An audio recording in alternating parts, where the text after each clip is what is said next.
taking a break to bring you the latest local news. A Ridgefield homeowner who fired multiple shots at a group of juveniles attempting to steal his car now faces charges in connection with that June 5th incident. 2 of the juveniles have also been charged. Ridgefield Police Captain Jeff Kreitz said that 33-year-old Mauro Tropiano of Holda Lane was arrested for assault in the second degree and unlawful discharge of a firearm at the Ridgefield Police Department on Monday, August 21st. Now, Tropiano, who posted a $100,000 bond on Monday night, was additionally charged with interfering with an officer and illegal sale, distribution, and manufacture of drugs. Now, he's scheduled to appear in court on September 5th. During the June shooting incident, a 15-year-old Waterbury girl was shot in the back. The girl, who's been arrested for conspiracy to commit larceny in the first degree, was treated for her injuries at Waterbury Hospital in June and has since recovered. A 16-year-old Waterbury girl involved was also charged with conspiracy to commit larceny, according to Captain Kreitz. Now, an investigation determined that the juveniles were part of a group of individuals attempting to steal a vehicle from Mr. Tropiano's driveway. Both juveniles were arrested previously on warrants that were issued by the Waterbury Juvenile Court.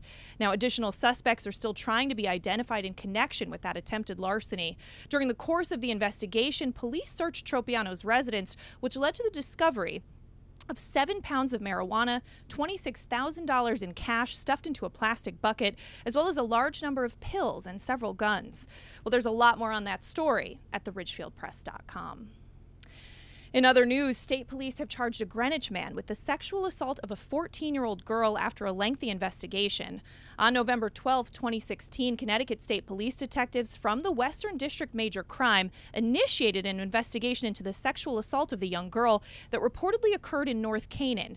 Now, through the course of the investigation, detectives identified 22-year-old Tail Gukul as the suspect. On August 22nd, Gukul of Greenwich was taken into custody and charged with sexual assault in the second degree, risk of injury to a minor, and providing alcohol to a minor. Additionally, Gokul was charged with refusal to submit to fingerprinting after refusing to allow troopers to fingerprint him after his arrest.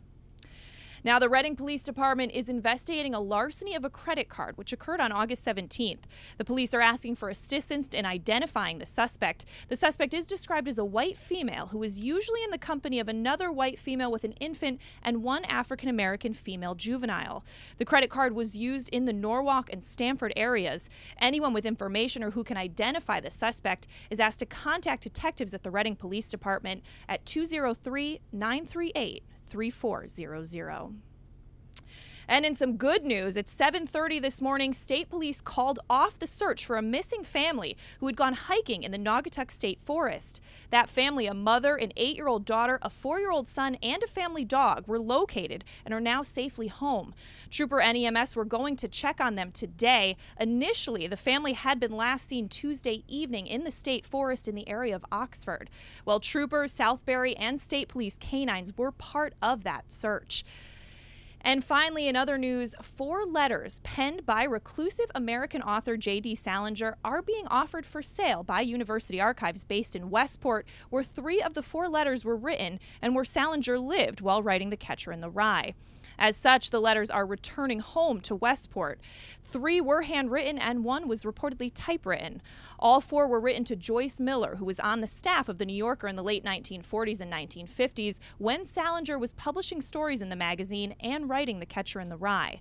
The 3 letters, written from Westport and dated 1950, they come with the original envelopes, giving a return address of Box 365, Westport, Connecticut. Now, for years, it was unknown exactly where in Westport Salinger lived. In 1949 and 1950, however, researcher Kenneth Slowensky, in his book J.D. Salinger, A Life, identified Old Post Road off of the Post Road as the street, but the number is still unknown. Now, according to HAN's Weston Forum, one of the letters contains a reference to a dinner party that Salinger attended in Weston.